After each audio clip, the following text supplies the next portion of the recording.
and this is my thing, like I'm not going to not going to encourage anything on the podcast, but you have to get to a point where you say no, because all of these extra things that you have to pay for no return. Like if you said to me, Carly, look, your registration, your $100, what it does is it goes to keeping those parks, the dog-friendly parks, clean. This is what we do. This is how we spend it. Yeah. We've put toilets there because a lot of people go there. We thought we put a barbecue there. That's where some of the money went. You can roast your dog. Yeah.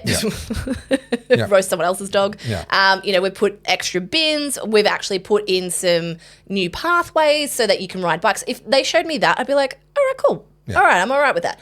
I'm not seeing any development. I'm seeing things regressing. I'm seeing, the Nepean Highway falling into disrepair, things like that. I'm not actually seeing where the money's going, but I am at the same time seeing that councils now care about indoctrinating us about racism chats, about LGBT. They're now trying to tell us that Palestine is a state. That's the case of Meribek. I think it's so important that local councils in Melbourne are taking a position on Middle Eastern politics. I think that's such a valuable public service. Outrageous. And then, of course, we see the salaries. Like, I think it was last year there was a report about what they're getting paid, the top councillors, and it's in the 800,000. It's crazy. It's more than our senators are being paid. Yeah, more than our Prime Minister. So when my wife and I moved out of Dandenong, so when we got married, she had a place in Dandenong, I moved into there. We had our first kid there, a little one-bedroom apartment, and when our first kid was 2 years old, we moved out of Dandenong. We were trying to figure out where to go. We knew it had to be further away from the city. We couldn't afford to move any closer because we needed something bigger and we just didn't have that kind of money. So we went looking around Clyde and a lot of the new subdivisions down that way. And there's some older areas as well down that way. And we were looking in Berwick, and Berwick was more expensive. And we were kind of thinking we'd have to end up down Clyde way. And what we decided to do was to go and visit a bunch of parks. And down in Clyde, the parks had overflowing bins, broken glass. Like, it looked like people had just had a party the night before, except then when you actually stopped and looked at it, you realize some of that's been there for a long time. Yeah. Like, this just doesn't, these bins have been overflowing for a long time. No one is coming to pick up this rubbish. Then up around Berwick, the parks were generally really good. And on that basis, we decided to spend the extra money up around Berwick. Yeah. Now, some people will say, oh, well, that's an argument for local council. How can a libertarian be saying we need local council? No. I'm saying we have local council, whether we like it or not, and we pay for them even if we're renting. We pay for them through our rates. And I would like a functional one rather than a dysfunctional one. Thank you very much. Yeah. And unfortunately, what we've got is simultaneously, as you've said, councils are caring about Middle Eastern politics and they're caring about all kinds of symbolism and rainbow-coloured crosswalks, and they're not cleaning the gutters so that stormwater can run off, and they're not emptying bins in parks so that kids don't have to play in broken glass. Yeah. So I've just pulled this up. This is like the average rates in Victoria. So where I am, Bayside is almost $2,000 on average, and that's not just to the house owner, that goes into the rental as well. So God, I have no idea how many houses are paying that. I have no idea what the population of Bayside is. Yeah. So we're talking big money, but millions and millions of dollars. And all I know is that they keep going up, and so do the pay rises of the councillors. And the junkets that they do, their sister city. Oh, we have to go and visit Kyoto because we have a sister city relationship. Yes. Oh, do you? That's convenient. Yeah, and I remember reading this. I'm trying to find the art. They get involved in the whole Australia Day thing, whether or not we're going to have it or if we don't. The whole local council. I think local councils should be abolished, in my opinion. Did we talk about this in a previous episode? I think we need a lot more states and get rid of local councils. Yeah, that's right. We did have that conversation. We should have federal and state, but there needs to be probably 20, 25 states. Yeah. Right. We break the states right down. And our original constitution was designed for that. There is the ability for that to happen. And yes, Tim, I know you're going to clip this and post it up on your Rexit page. You're very welcome to do that. We absolutely need, we need a new state in between Victoria and New South Wales. And New South Wales probably needs to be 3 states. Queensland, at least 3 states. West Australia, gosh, at least 3 states.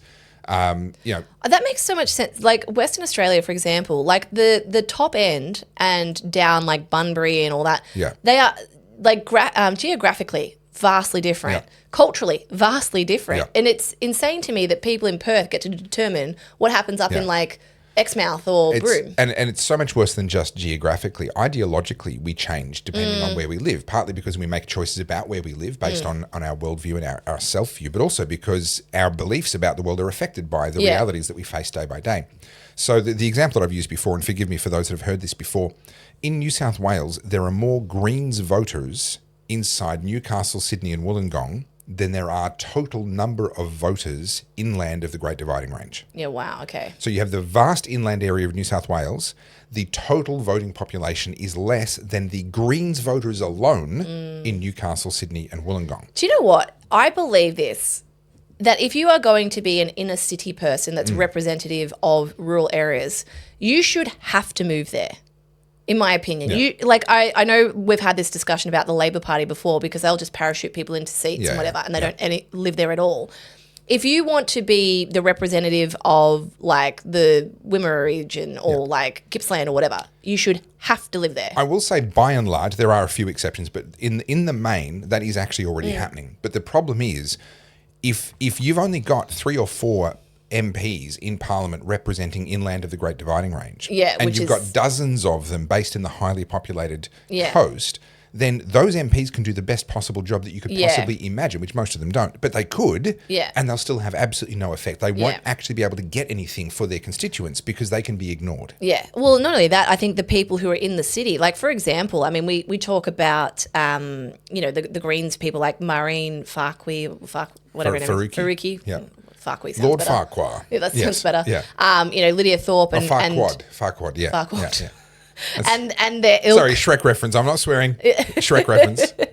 We talk about their policies all the time, but none of these people actually want to go out to Alice Springs and deal with the real problem with the Indigenous. None of them actually go out to the remote communities. They're not going out to Arnhem Land and whatever. They're speaking on behalf of the Aboriginals that live, inner city metropolitan areas. So a guy by the name of David Landini did some really good work on a riverine estate. So he's focused on his area geographically, but a lot of the work he's done, I think, would translate really well. The reason why we have this problem is because of the way that our constitutions are written at both the state and federal level. This is a problem where there is no minimum geographic size for a lower house seat. So as population density increases, more and more lower house seats end up being pulled into these highly densely populated areas, which means that the lower density population areas, the physical geographic size of the seats is now getting bigger.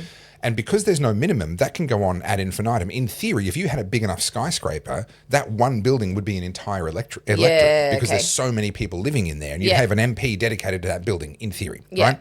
So what David Landini has proposed with his riverine estate, and I'm not partisan to any particular person. There's different groups pushing for different states, New England and other places, and I'm in support of all of them. But one of the key things that he's proposed to stop this from happening again, because you could say, oh, well, we could roll out new states, but then the population is going to concentrate into Albury-Wodonga or concentrate into Bunbury or and we're going to have the same problem. No. In the constitutions of these new states, we need to say that if there's, say, 50 seats, then on average, each seat's going to represent 2% of the landmass.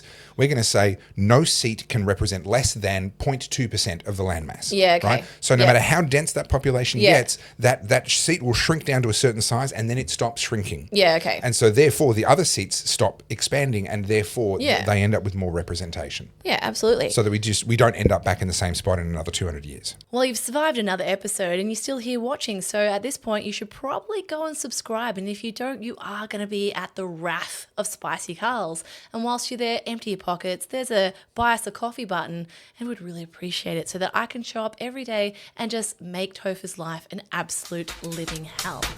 Much appreciated.